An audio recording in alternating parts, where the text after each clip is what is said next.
Bismillahirrahmanirrahim. Assalamualaikum warahmatullahi wabarakatuh. Alhamdulillah Rabbil Alamin. Wassalatu wassalamu ala nabiyyina wa sayyidina Muhammadin wa ala alihi wa sahbihi ajma'in, amma ba'd. Anak-anakku yang kami cintai dan juga segenap pendengar serta pemirsa yang mudah-mudahan senantiasa dirahmati oleh Allah Azza wa Jalla. Alhamdulillah, pada kesempatan yang berbahagia kali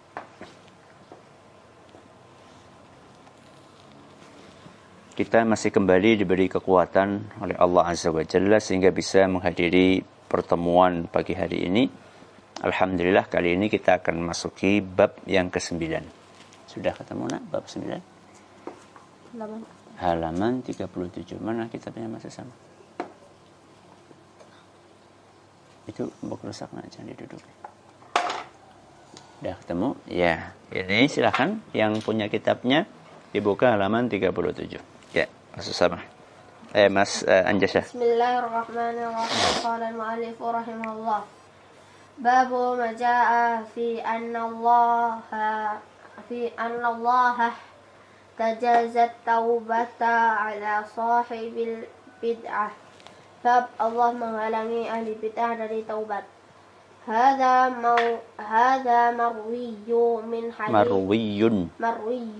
hadits Anas wa min silil Hasan.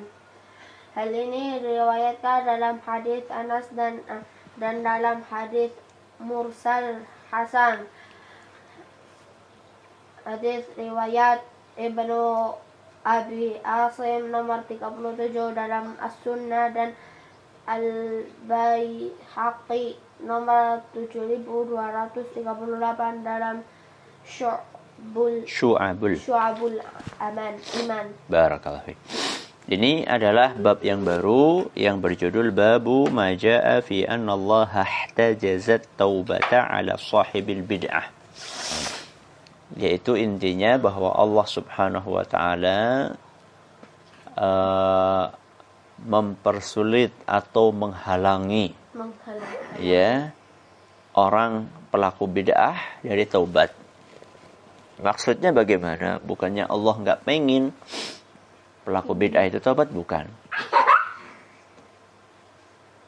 Namun yang dimaksud dengan bab ini adalah penjelasan bahwa orang yang melakukan bid'ah mereka akan sulit untuk bertaubat.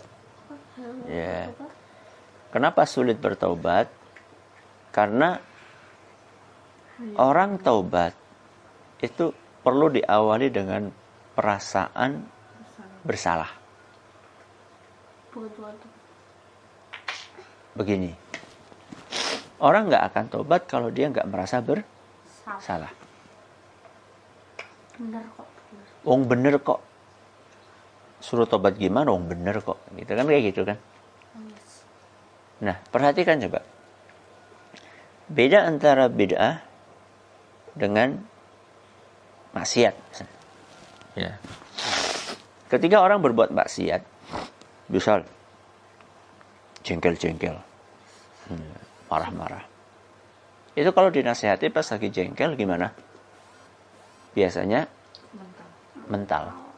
Tapi begitu sudah mereda, baru kemudian datang, "Afan ya, Abi, aku kemarin keliru." Nah, perasaan bersalah itu adalah modal orang bertaubat. Makanya kalau anak-anakku tahu bagaimana para pembunuh misalnya, bagaimana para pejudi misalnya, ya, kalau kita temui mereka, kemudian kita nasihati, mereka bisa, iya saya salah, tapi saya belum bisa meninggalkan. Jadi dia itu merasa bersalah. Dan ini berbeda dengan pelaku bid'ah. Kalau orang melakukan bid'ah biasanya dia akan merasa apa yang dia lakukan benar atau salah? Benar. Bahkan bukan hanya benar, dia meyakini bahwa yang dilakukannya ini adalah ibadah yang bisa mendatangkan pahala. Nah, susahnya itu di sini. Ya. Nah, susahnya itu di sini, sehingga orang yang melakukan bid'ah itu dia terhalang untuk taubat karena perasaan benar dia. Ini berbahaya. Nah, sehingga disebutkan dalam hadis, disebutkan dalam asar, ya, dalam perkataan seorang ulama. Saya lupa nama ulamanya. Beliau berkata, al-bid'atu ahabbu ila iblisa minal ma'siyah. Bid'ah itu lebih disukai iblis dibandingkan maksiat. Ya, memang dua-duanya sama-sama disukai sama iblis. Tapi iblis lebih suka apa?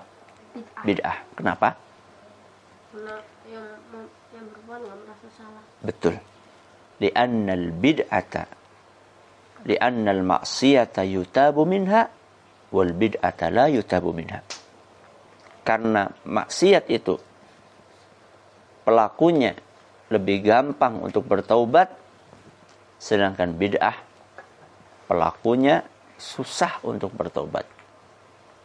Coba disimpulkan, susahnya karena apa tadi? Maksud apa? Karena dia pikir itu benar. Merasa benar. Nah, kalau ahli maksiat, dia merasa salah. Ya. Inilah bab yang dibawakan oleh penulis untuk menjelaskan kepada kita betapa berbahayanya bid'ah, dan apa yang beliau sampaikan di sini, hadza marwiyun min hadithi Anas wa min marasil Hasan. Ini menunjukkan bahwa kalimat annallaha ihtajaza taubata ala sahibil bid'ah ada di dalam kitabnya Al-Imam Ibnu Abi Asim, ya, dan juga kitabnya Al-Imam Al-Baihaqi dalam Syu'abul Iman, Al-Imam Ibnu Asim dalam kitab beliau As-Sunnah. Hanya saja ini tidak sampai marfu atau perkataan Nabi SAW, ya, karena di sini cuma disebutkan dalam marasilnya Al-Imam Al-Hasan Al-Basri dan juga dalam hadisnya Anas. Hanya saja apakah hadis ini sahih atau tidak, ini perlu diteliti ulang. Mudah-mudahan apa yang kita pelajari bermanfaat. Kita akhiri dengan doa kafaratul majlis. Subhanakallahumma wa bihamdika asyhadu an la ilaha illa anta astaghfiruka wa atubu ilaik. Assalamualaikum warahmatullahi wabarakatuh.